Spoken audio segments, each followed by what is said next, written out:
Capítulo 4. Un pueblo que esparce la luz.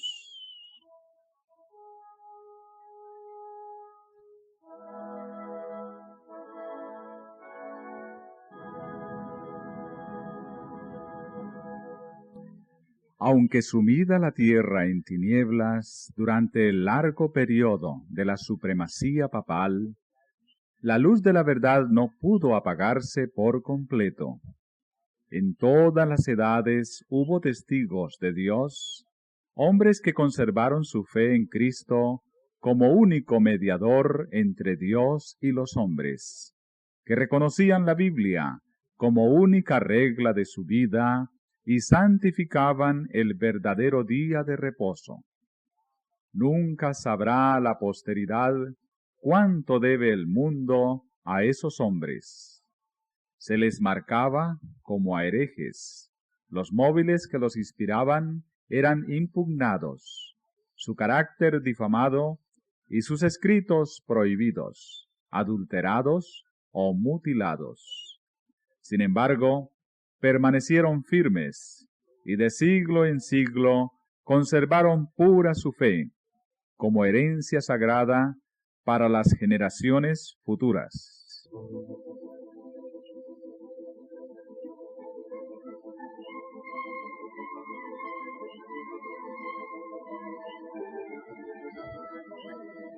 La historia del pueblo de Dios durante los siglos de oscuridad que siguieron a la supremacía de Roma está escrita en el cielo, aunque ocupa escaso lugar en las crónicas de la humanidad. Pocas son las huellas que de su existencia pueden encontrarse fuera de las que se encuentran en las acusaciones de sus perseguidores. La política de Roma consistió en hacer desaparecer toda huella de oposición a sus doctrinas y decretos. Trató de destruir todo lo que era herético, bien se tratase de personas o de escritos. Las simples expresiones de duda u objeciones acerca de la autoridad de los dogmas papales bastaban para quitarle la vida al rico o al pobre, al poderoso o al humilde. Igualmente se esforzó Roma en destruir todo lo que denunciase su crueldad contra los disidentes.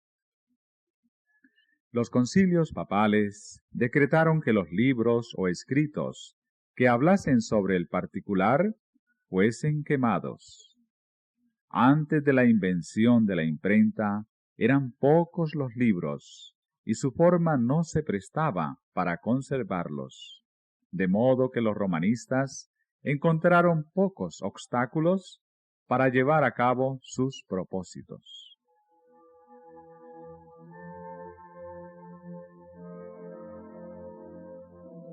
Ninguna iglesia que estuviese dentro de los límites de la jurisdicción romana gozó mucho tiempo en paz de su libertad de conciencia.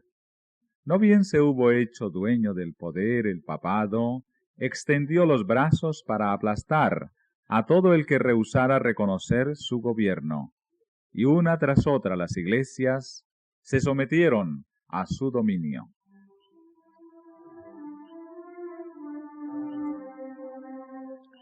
En Gran Bretaña, el cristianismo primitivo había echado raíces desde muy temprano.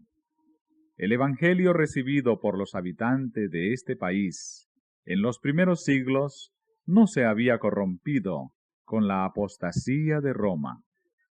La persecución de los emperadores paganos, que se extendió aún hasta aquellas remotas playas, fue el único don que las primeras iglesias de Gran Bretaña recibieron de Roma. Muchos de los cristianos que huían de la persecución en Inglaterra hallaron refugio en Escocia. De allí la verdad fue llevada a Irlanda, y en todos esos países fue recibida con gozo.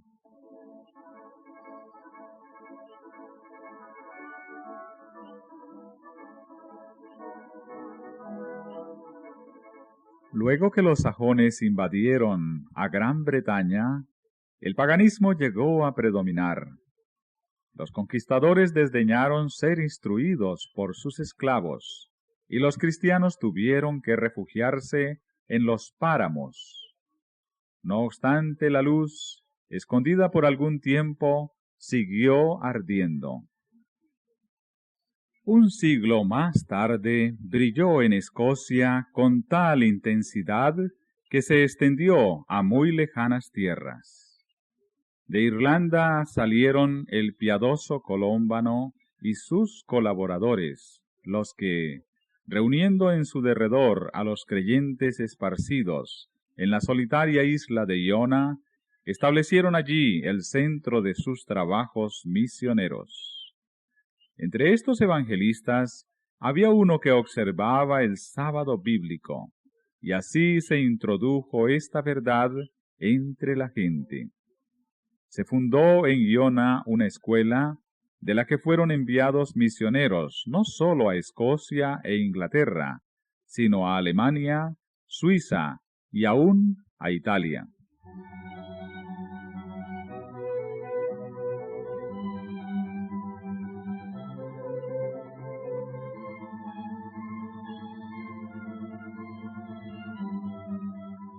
Roma, empero, había puesto los ojos en Gran Bretaña y resuelto someterla a su supremacía. En el siglo VI, sus misioneros emprendieron la conversión de los sajones paganos. Recibieron favorable acogida por parte de los altivos bárbaros, a quienes indujeron por miles a profesar la fe romana. A medida que progresaba la obra, los jefes papales y sus secuaces tuvieron encuentros con los cristianos primitivos. Se vio entonces un contraste muy notable. Eran estos cristianos primitivos sencillos y humildes, cuyo carácter y cuyas doctrinas y costumbres se ajustaban a las Escrituras, mientras que los discípulos de Roma ponían de manifiesto la superstición, la arrogancia y la pompa del papado. El emisario de Roma exigió de estas iglesias cristianas que reconociesen la supremacía del soberano pontífice. Los habitantes de Gran Bretaña respondieron humildemente que ellos deseaban amar a todo el mundo, pero que el Papa no tenía derecho de supremacía en la Iglesia y que ellos no podían rendirle más que la sumisión que era debida a cualquier discípulo de Cristo. Varias tentativas se hicieron para conseguir que se sometiesen a Roma, pero estos humildes cristianos, espantados del orgullo que ostentaban los emisarios papales, respondieron con firmeza que ellos no reconocían a otro jefe que a Cristo. Entonces se reveló el verdadero espíritu del papado. El enviado católico romano les dijo: si no recibís a los hermanos que os traen paz, recibiréis a los enemigos que os traerán guerra. Si no os unís con nosotros para mostrar a los sajones el camino de vida, recibiréis de ellos el golpe de muerte. No fueron vanas estas amenazas. La guerra, la intriga y el engaño se emplearon contra estos testigos que sostenían una fe bíblica, hasta que las iglesias de la primitiva Inglaterra fueron destruidas u obligadas a someterse a la autoridad del Papa.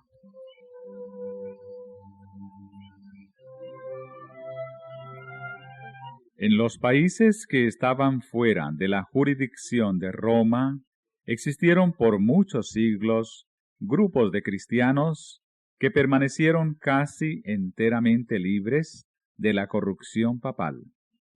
Rodeados por el paganismo, con el transcurso de los años fueron afectados por sus errores. No obstante, siguieron considerando la Biblia como la única regla de fe, y adhiriéndose a muchas de sus verdades. Creían estos cristianos en el carácter perpetuo de la ley de Dios y observaban el sábado del cuarto mandamiento. Hubo en el África Central y entre los armenios de Asia iglesias que mantuvieron esta fe y esta observancia.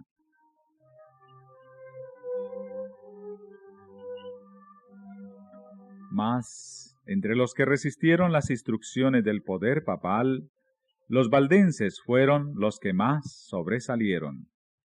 En el mismo país en donde el papado asentara sus reales, fue donde encontraron mayor oposición, su falsedad y corrupción.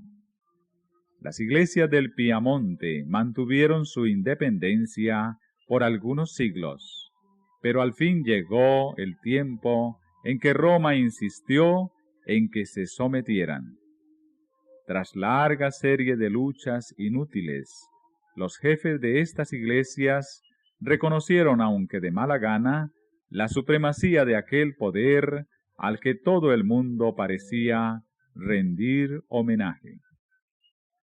Hubo, sin embargo, algunos que rehusaron sujetarse a la autoridad de papas o prelados. Determinaron mantenerse leales a Dios y conservar la pureza y sencillez de su fe. Se efectuó una separación. Los que permanecieron firmes en la antigua fe se retiraron. Algunos, abandonando sus tierras de los Alpes, alzaron el pendón de la verdad en países extraños. Otros se refugiaron en los valles solitarios y en los baluartes peñascosos de las montañas, y allí conservaron su libertad para adorar a Dios.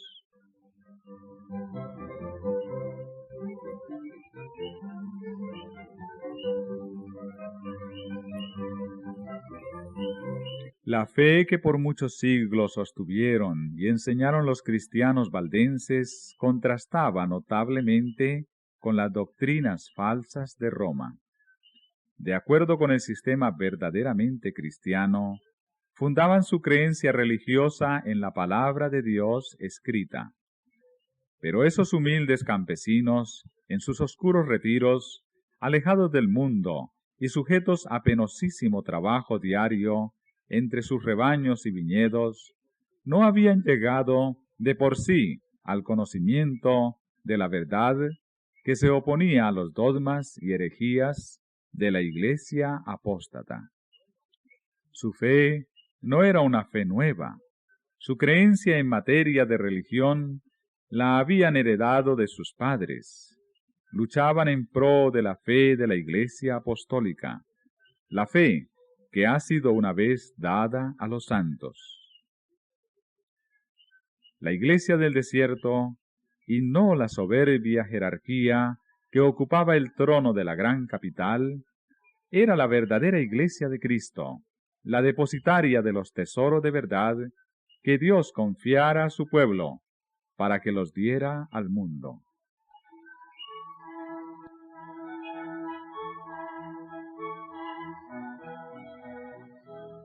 Entre las causas principales que motivaron la separación entre la verdadera Iglesia y Roma, se contaba el odio de ésta hacia el sábado bíblico. Como se había predicho en la profecía, el poder papal echó por tierra la verdad.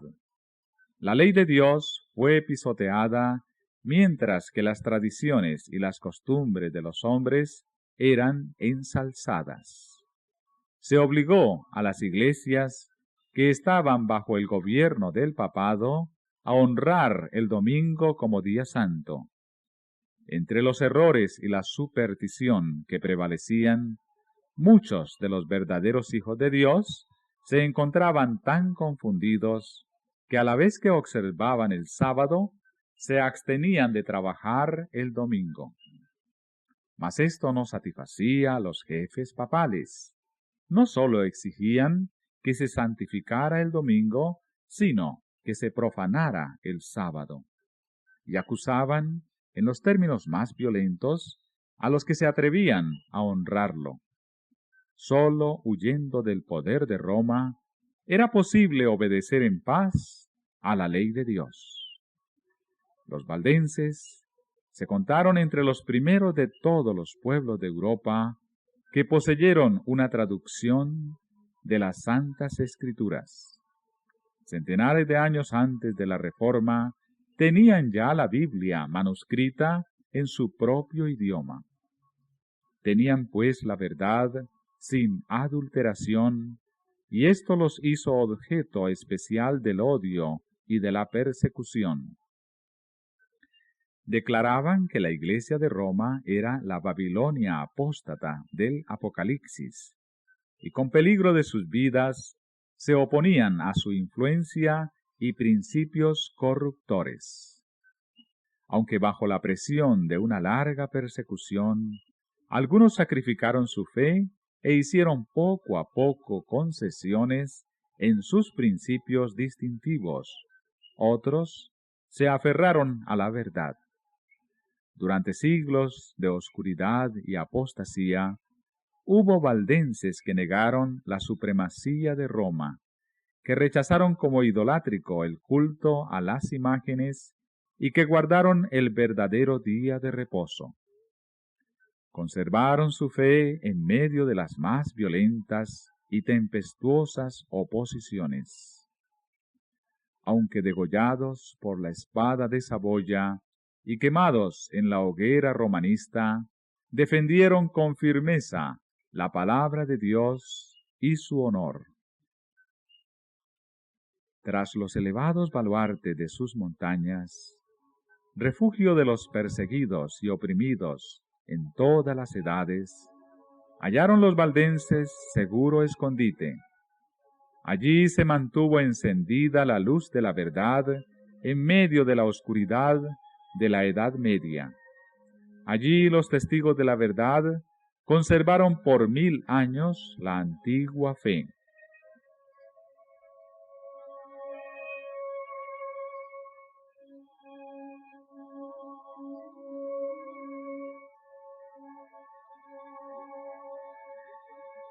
Dios había provisto para su pueblo un santuario de terrible grandeza, como convenía a las grandes verdades que les había confiado. Para aquellos fieles desterrados, las montañas eran un emblema de la justicia inmutable de Jehová. Señalaban a sus hijos aquellas altas cumbres que a manera de torres se erguían en inalterable majestad, y les hablaban de aquel en quien no hay mudanza ni sombra de variación, cuya palabra es tan firme como los montes eternos. Dios había afirmado las montañas y las había ceñido de fortaleza. Ningún brazo podía removerlas de su lugar, sino sólo el del poder infinito. Asimismo, había establecido su ley, fundamento de su gobierno en el cielo y en la tierra. El brazo del hombre podía alcanzar a sus semejantes y quitarles la vida, pero antes podría desarraigar las montañas de sus cimientos y arrojarlas al mar que modificar un precepto de la ley de Jehová, o borrar una de las promesas hechas a los que cumplen su voluntad. En su fidelidad a la ley, los siervos de Dios tenían que ser tan firmes como las inmutables montañas.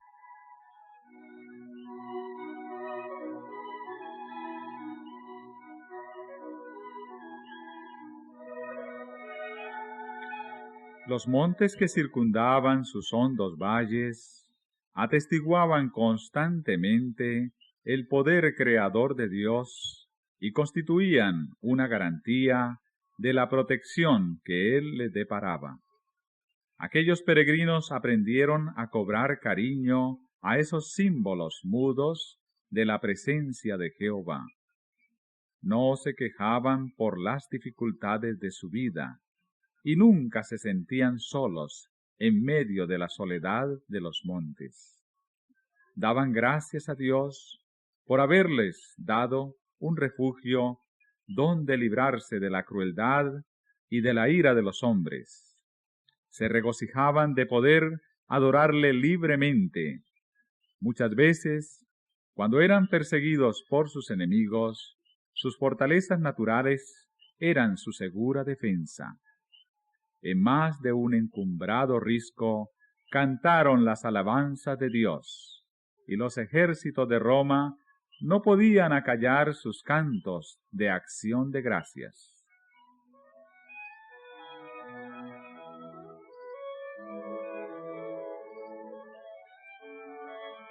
Pura, sencilla y ferviente fue la piedad de estos discípulos de Cristo.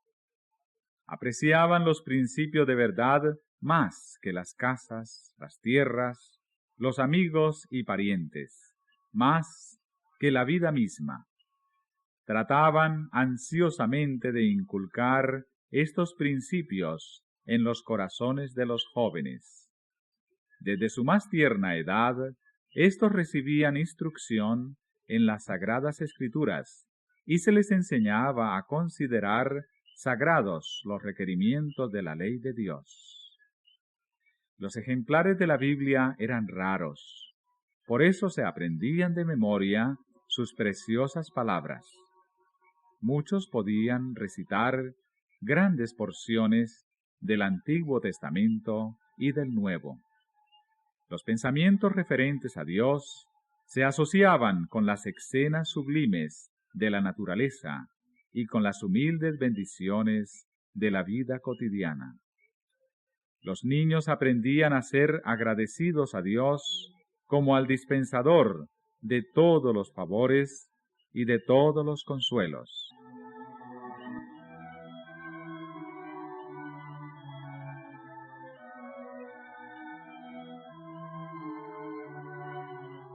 Como padres tiernos y afectuosos, amaban a sus hijos con demasiada inteligencia para acostumbrarlos a la complacencia de los apetitos. Les esperaba una vida de pruebas y privaciones, y tal vez el martirio.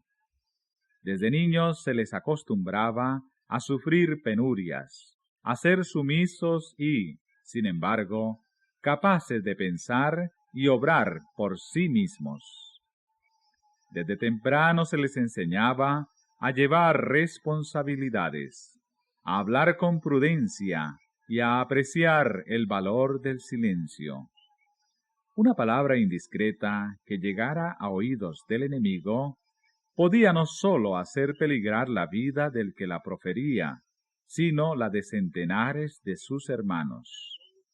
Porque así como los lobos acometen su presa, los enemigos de la verdad perseguían a los que se atrevían a abogar por la libertad de la fe religiosa.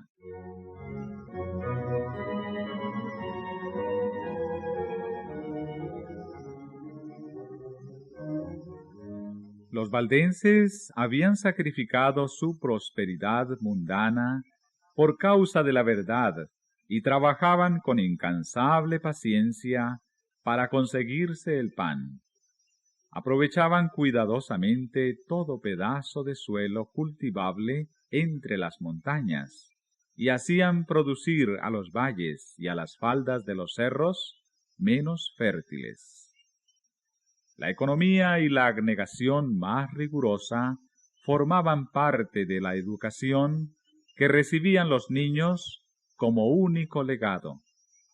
Se les enseñaba que Dios había determinado que la vida fuese una disciplina y que sus necesidades sólo podían ser satisfechas mediante el trabajo personal, la previsión, el cuidado y la fe.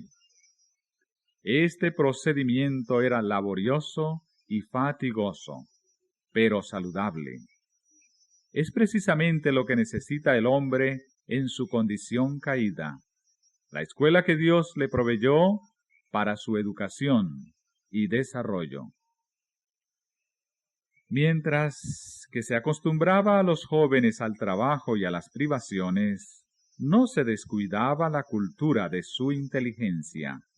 Se les enseñaba que todas sus facultades pertenecían a Dios y que todas debían ser aprovechadas y desarrolladas para servirle.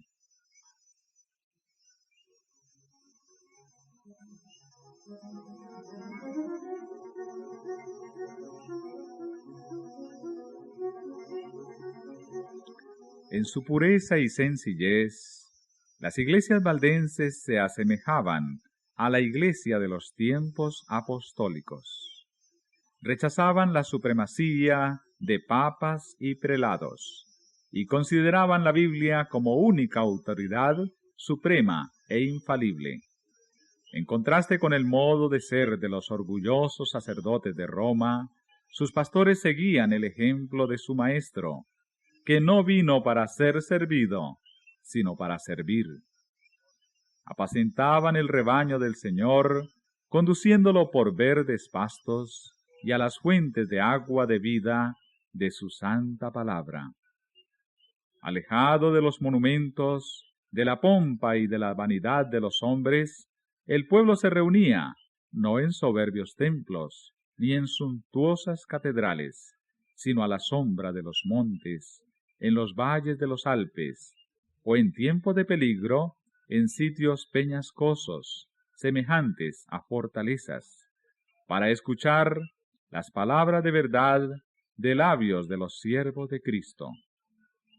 Los pastores no sólo predicaban el Evangelio, sino que visitaban a los enfermos, catequizaban a los niños, amonestaban a los que andaban extraviados y trabajaban para resolver las disputas y promover la armonía y el amor fraternal. En tiempo de paz eran sostenidos por las ofrendas voluntarias del pueblo, pero a imitación de San Pablo, que hacía tiendas, todos aprendían algún oficio o profesión con que sostenerse en caso necesario.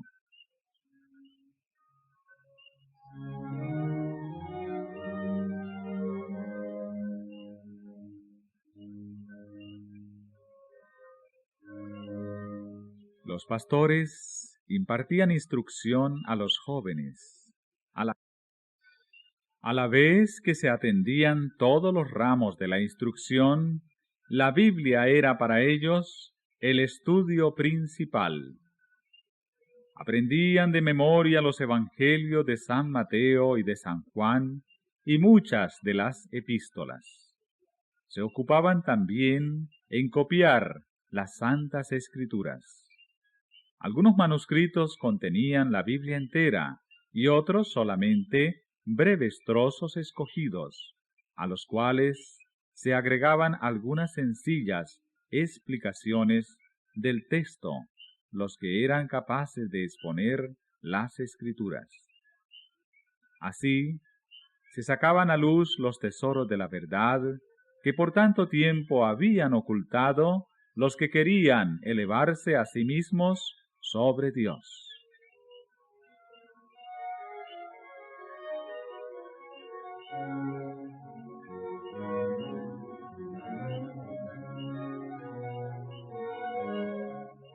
Trabajando con paciencia y tenacidad en profundas y oscuras cavernas de la tierra, alumbrándose con antorchas, copiaban las sagradas escrituras versículo por versículo y capítulo por capítulo.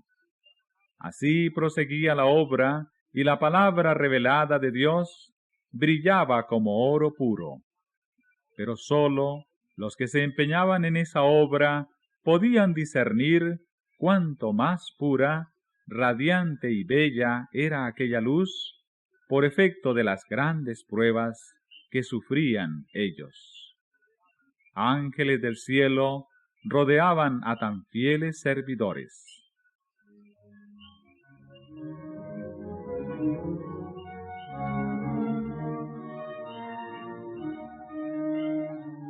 Satanás había incitado a los sacerdotes del Papa a que sepultaran la palabra de verdad bajo los escombros del error, la herejía y la superstición. pero ella conservó de un modo maravilloso su pureza a través de todas las edades tenebrosas. No llevaba la marca del hombre, sino el sello de Dios. Incansables han sido los esfuerzos del hombre para oscurecer la sencillez y claridad de las santas escrituras, y para hacerles contradecir su propio testimonio. Pero a semejanza del arca que flotó sobre las olas agitadas y profundas, la palabra de Dios cruza ilesa las tempestades que amenazan destruirla.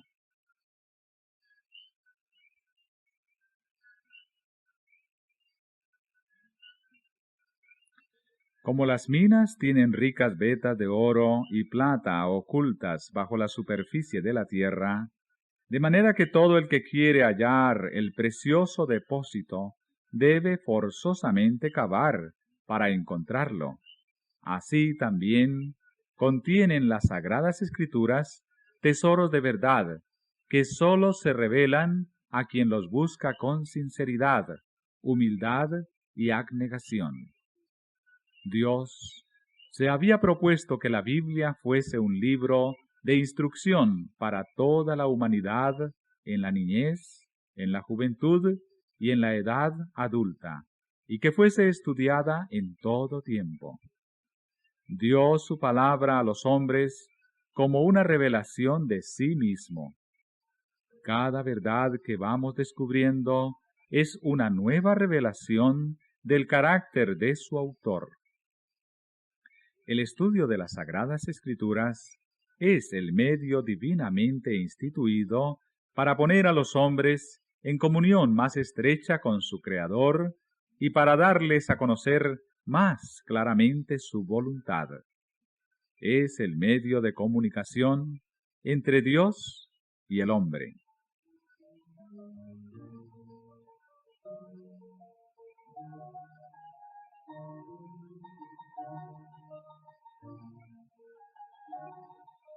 Si bien los valdenses consideraban el temor de Dios como el principio de la sabiduría, no dejaban de ver lo importante que es tratar con el mundo, conocer a los hombres y llevar una vida activa para desarrollar la inteligencia y para despertar las percepciones. De sus escuelas en las montañas enviaban algunos jóvenes a las instituciones de saber de las ciudades de Francia e Italia, donde encontraban un campo más vasto para estudiar, pensar y observar que el que encontraban en los Alpes de su tierra. Los jóvenes así enviados estaban expuestos a las tentaciones, presenciaban de cerca los vicios y tropezaban con los astutos agentes de Satanás, que les insinuaban las herejías más sutiles y los más peligrosos engaños. Pero habían recibido desde la niñez una sólida educación que los preparara convenientemente para hacer frente a todo esto.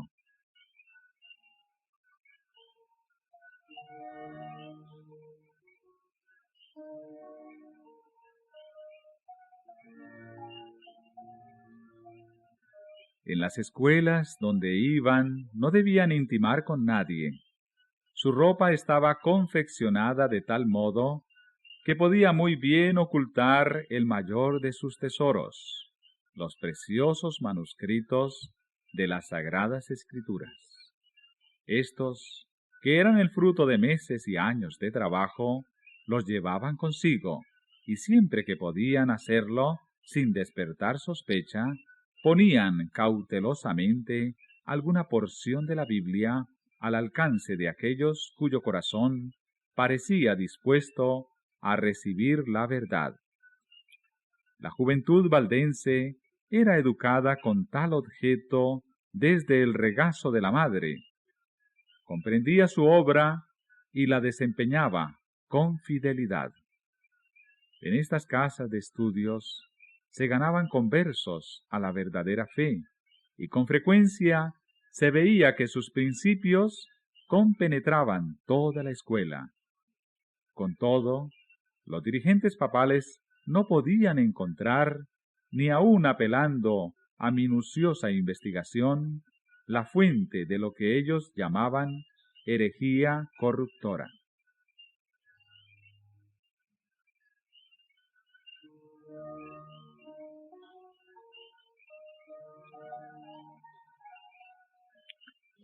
El Espíritu de Cristo es un espíritu misionero. El primer impulso del corazón regenerado es el de traer a otros también al Salvador. Tal era el espíritu de los cristianos valdenses. Comprendían que Dios no requería de ellos tan solo que conservaran la verdad en su pureza en sus propias iglesias, sino que hicieran honor a la solemne responsabilidad de hacer que su luz iluminara a los que estaban en tinieblas. Con el gran poder de la palabra de Dios, procuraban destrozar el yugo que Roma había impuesto. Los ministros valdenses eran educados como misioneros, y a todos los que pensaban dedicarse al ministerio se les exigía primero que adquiriesen experiencia como evangelistas. Todos debían servir 3 años en alguna tierra de misión antes de encargarse de alguna iglesia en la suya. Este servicio, que desde el principio requería abnegación y sacrificio, era una preparación adecuada para la vida que los pastores llevaban en aquellos tiempos de prueba. Los jóvenes que eran ordenados para el sagrado ministerio no veían en perspectiva ni riquezas ni glorias terrenales, sino una vida de trabajo y peligro y quizás el martirio. Los misioneros salían de 2 en 2 como Jesús se lo mandara a sus discípulos.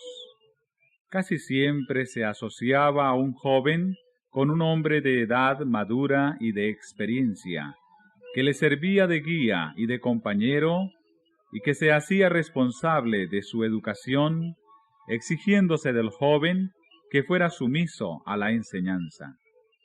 No andaban siempre juntos, pero con frecuencia se reunían para orar y conferenciar, y de este modo se fortalecían uno a otro en la fe.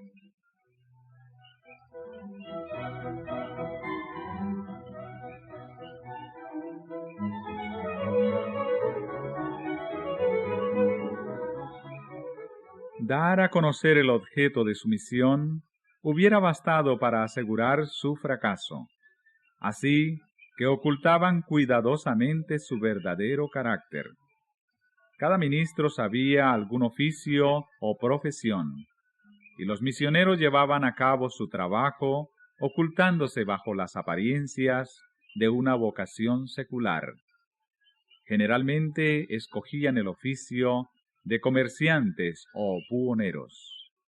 Traficaban en sedas, joyas y en otros artículos que en aquellos tiempos no era fácil conseguir, a no ser en distantes emporios, y se les daba la bienvenida como comerciantes allí donde se les habría despreciado como misioneros. Constantemente elevaban su corazón a Dios, pidiéndole sabiduría para poder exhibir a las gentes un tesoro más precioso que el oro y que las joyas que vendían. Llevaban siempre ocultos ejemplares de la Biblia entera o porciones de ellas, y siempre que se presentaba la oportunidad, llamaban la atención de sus clientes a dichos manuscritos. Con frecuencia, despertaban así el interés por la lectura de la palabra de Dios, y con gusto dejaban algunas porciones de ella a los que deseaban tenerlas.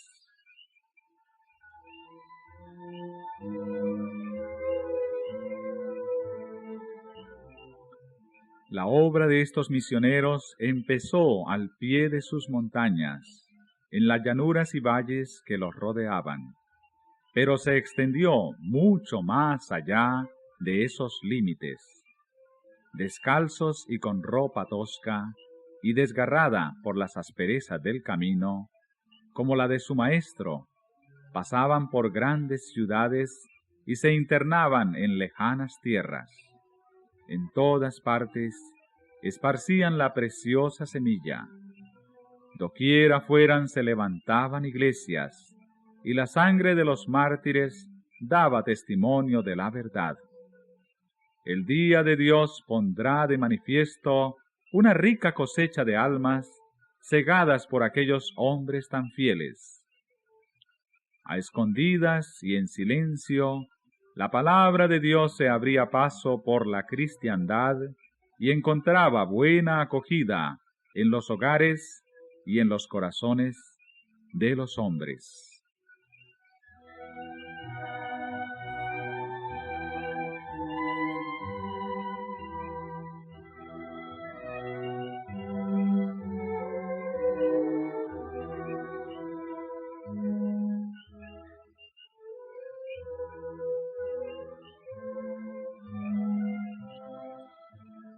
Para los valdenses, las Sagradas Escrituras no contenían tan solo los anales del trato que Dios tuvo con los hombres en lo pasado y una revelación de las responsabilidades y deberes de lo presente, sino una manifestación de los peligros y glorias de lo porvenir. Creían que no distaba mucho el fin de todas las cosas, y al estudiar la Biblia con oración y lágrimas, tanto más los impresionaban sus preciosas enseñanzas y la obligación que tenían de dar a conocer a otros sus verdades.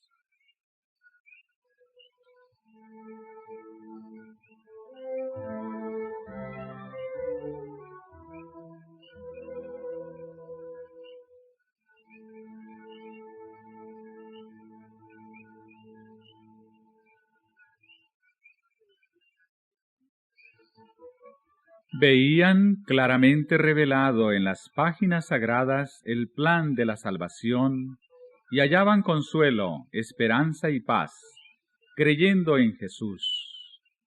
A medida que la luz iluminaba su entendimiento y alegraba sus corazones, deseaban con ansia ver derramarse sus rayos sobre aquellos que se hallaban en la oscuridad del error papal.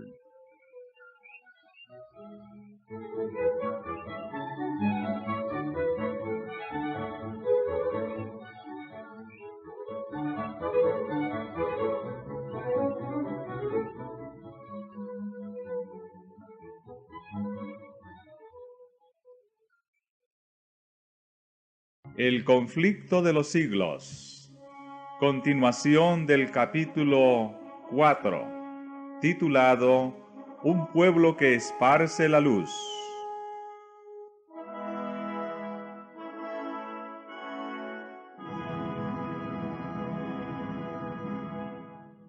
Veían que muchos, guiados por el Papa y los sacerdotes, se esforzaban en vano por obtener el perdón mediante las mortificaciones que imponían a sus cuerpos por el pecado de sus almas. Como se les enseñaba a confiar en sus buenas obras para obtener la salvación, se fijaban siempre en sí mismos, pensando continuamente en lo pecaminoso de su condición, viéndose expuestos a la ira de Dios, afligiendo su cuerpo y su alma sin encontrar alivio. Así es como la doctrina de Roma tenían sujetas a las almas concienzudas. Millares abandonaban amigos y parientes y se pasaban la vida en las celdas de un convento. Trataban en vano de hallar paz para sus conciencias con repetidos ayunos y crueles azotes y vigilias, postrados por largas horas sobre las losas frías y húmedas de sus tristes habitaciones, con largas peregrinaciones, con sacrificios humillantes y con horribles torturas. Agobiados por el sentido del pecado y perseguidos por el temor de la ira vengadora de Dios, muchos se sometían a padecimientos hasta que la naturaleza exhausta concluía por sucumbir y bajaban al sepulcro sin un rayo de luz o de esperanza.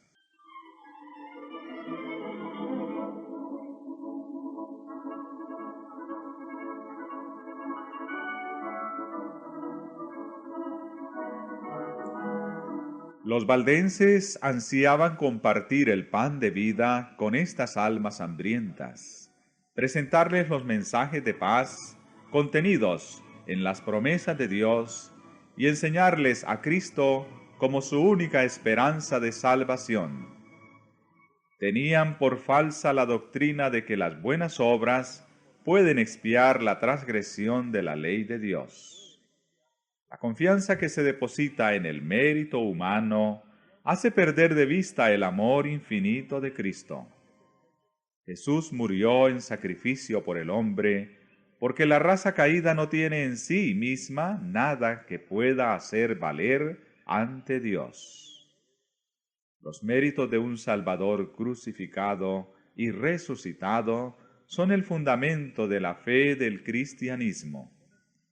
El alma depende de Cristo de una manera tan real y su unión con Él debe ser tan estrecha como la de un miembro con el cuerpo o como la de un pámpano con la vid. Las enseñanzas de los papas y de los sacerdotes habían inducido a los hombres a considerar el carácter de Dios y aún el de Cristo como austero, tétrico y antipático. Se representaba al Salvador tan desprovisto de toda simpatía hacia los hombres caídos, que era necesario invocar la mediación de los sacerdotes y de los santos.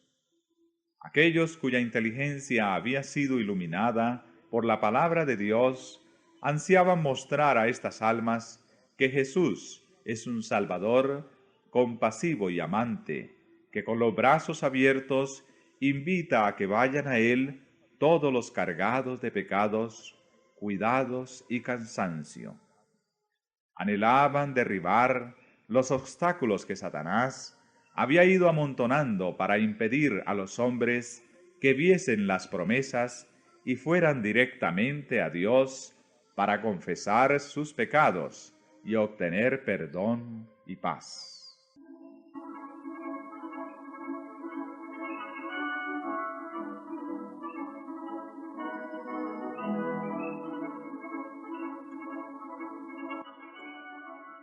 Los misioneros valdenses se empeñaban en descubrir a los espíritus investigadores las verdades preciosas del Evangelio y con muchas precauciones les presentaban porciones de las Santas Escrituras, esmeradamente escritas. Su mayor gozo era infundir esperanza a las almas sinceras y agobiadas por el peso del pecado, que no podían ver en Dios más que un juez justiciero y vengativo. Con voz temblorosa y lágrimas en los ojos, y muchas veces hincados de hinojos, presentaban a sus hermanos las preciosas promesas que revelaban la única esperanza del pecador. De este modo, la luz de la verdad penetraba en muchas mentes oscurecidas, disipando las nubes de tristeza hasta que el sol de justicia brillaba en el corazón, impartiendo salud con sus rayos. Frecuentemente leían una y otra vez alguna parte de las Sagradas Escrituras a petición del que escuchaba, que quería asegurarse de que había oído bien.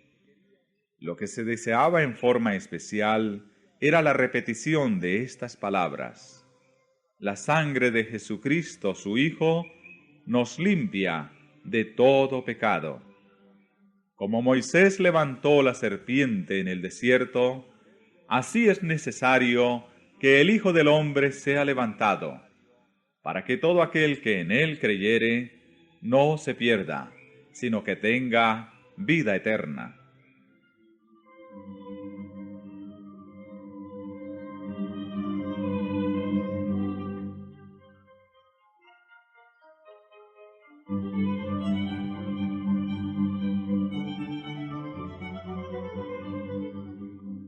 Muchos no se dejaban engañar por los acertos de Roma. Comprendían la nulidad de la mediación de hombres o ángeles en favor del pecado. Cuando la aurora de la luz verdadera alumbraba su entendimiento, exclamaban con alborozo: Cristo es mi sacerdote, su sangre es mi sacrificio, su altar es mi confesionario. Confiaban plenamente en los méritos de Jesús y repetían las palabras: sin fe es imposible agradar a Dios, porque no hay otro nombre debajo del cielo dado a los hombres en que podamos ser salvos.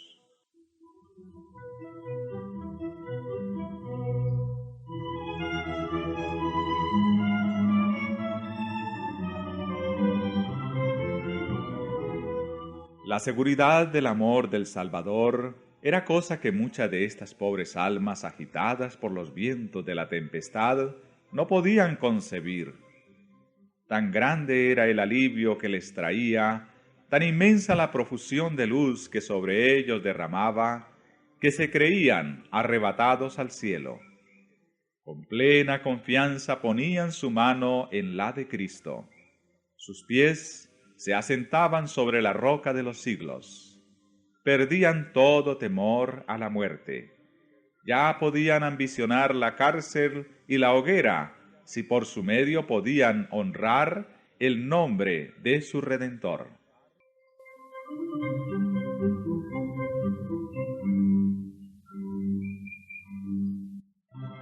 En lugares secretos la palabra de Dios era así sacada a luz y leída a veces a una sola alma, y en ocasiones a algún pequeño grupo que deseaba con ansias la luz y la verdad. Con frecuencia se pasaba toda la noche de esta manera. Tan grandes eran el asombro y la admiración de los que escuchaban, que el mensajero de la misericordia, con no poca frecuencia, se veía obligado a suspender la lectura hasta que el entendimiento llegara a darse bien cuenta del mensaje de salvación. A menudo se proferían palabras como estas: ¿aceptará Dios en verdad mi ofrenda? ¿Me mirará con ternura? ¿Me perdonará? La respuesta que se les leía era: venid a mí, todos los que estáis cansados y agobiados, y yo os haré descanso. La fe se aferraba de las promesas, y se oía estas alegres respuestas: ya no habrá que hacer más peregrinaciones, ni viajes penosos a los santuarios. Puedo acudir a Jesús tal como soy, pecador e impío, seguro de que no desechará la oración de arrepentimiento. Los pecados te son perdonados. Los míos sí, aún los míos pueden ser perdonados.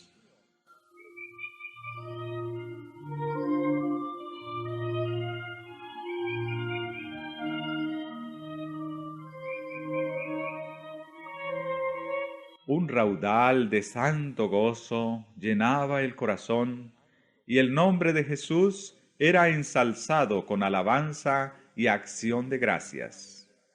Esas almas felices volvían a sus hogares a derramar luz para contar a otros lo mejor que podían, lo que habían experimentado y cómo habían encontrado el verdadero camino. Había un poder extraño y solemne en las palabras de la Santa Escritura, que hablaba directamente al corazón de aquellos que anhelaban la verdad.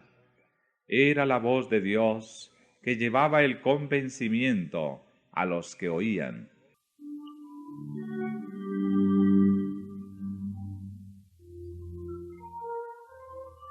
El mensajero de la verdad proseguía su camino, pero su apariencia humilde, su sinceridad, su formalidad y su fervor profundo se prestaban a frecuentes observaciones. En muchas ocasiones sus oyentes no le preguntaban de dónde venía ni a dónde iba. Tan embargados se hallaban al principio por la sorpresa y después por la gratitud y el gozo, que no se les ocurría hacerle preguntas. Cuando le habían instado a que los acompañara a sus casas, les había contestado que debía primero ir a visitar las ovejas perdidas del rebaño. ¿Sería un ángel del cielo?, se preguntaban.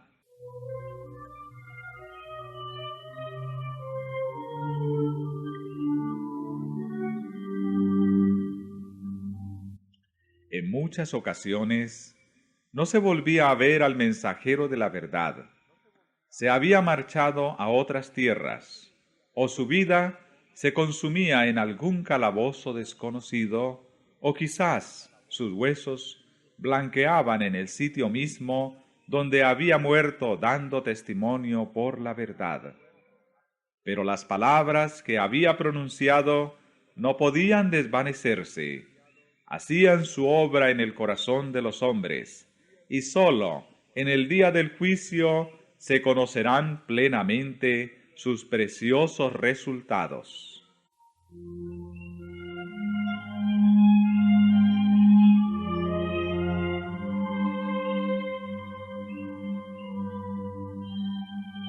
Los misioneros valdenses invadían el reino de Satanás, y los poderes de las tinieblas se sintieron incitados a mayor vigilancia.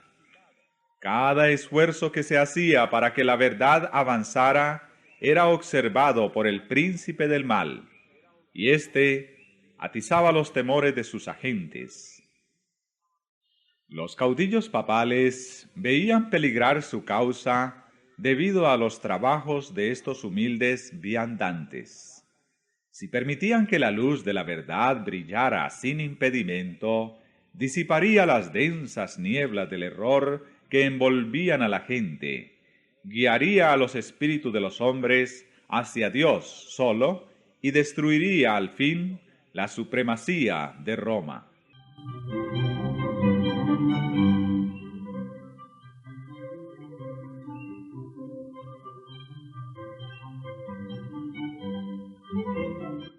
La misma existencia de estos creyentes que guardaban la fe de la primitiva iglesia era un testimonio constante contra la apostasía de Roma, y por lo tanto despertaba el odio y la persecución más implacables.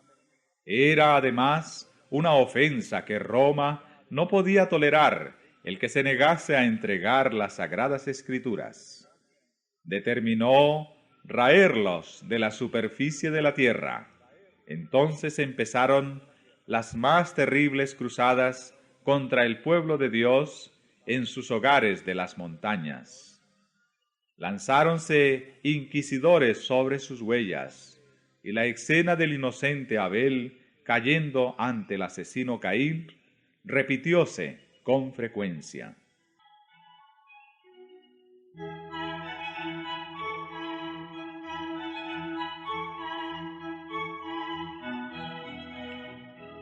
Una y otra vez fueron asolados sus feraces campos, destruidas sus habitaciones y sus capillas, de modo que de lo que había sido campos florecientes y hogares de cristianos sencillos y hacendosos, no quedaba más que un desierto. Como la fiera que se enfurece más y más al probar la sangre, así se enardecía la saña de los siervos del Papa con los sufrimientos de sus víctimas. A muchos de estos testigos de la fe pura se les perseguía por las montañas y se les cazaba por los valles donde estaban escondidos, entre bosques espesos y cumbres roqueñas.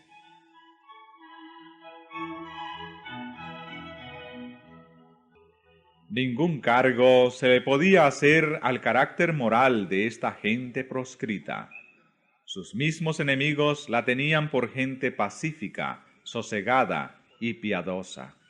Su gran crimen consistía en que no querían adorar a Dios conforme a la voluntad del Papa, y por este crimen se les infligía todos los ultrajes, humillaciones y torturas que los hombres o los demonios podían inventar.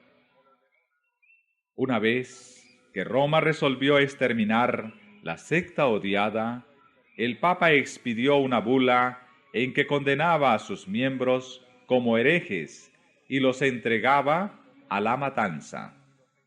No se les acusaba de holgazanes, ni de deshonestos, ni de desordenados, pero se declaró que tenían una apariencia de piedad y santidad que seducía a las ovejas del verdadero rebaño. Por lo tanto, el Papa ordenó que si la maligna y abominable secta de malvados rehusaba adjurar, fuese aplastada como serpiente venenosa. ¿Esperaba este altivo potentado tener que hacer frente otra vez a estas palabras? ¿Sabría que se hallaban archivadas en los libros del cielo para confundirle en el día del juicio? En cuanto lo hicisteis a uno de los más pequeños de estos mis hermanos, dijo Jesús, a mí lo hicisteis.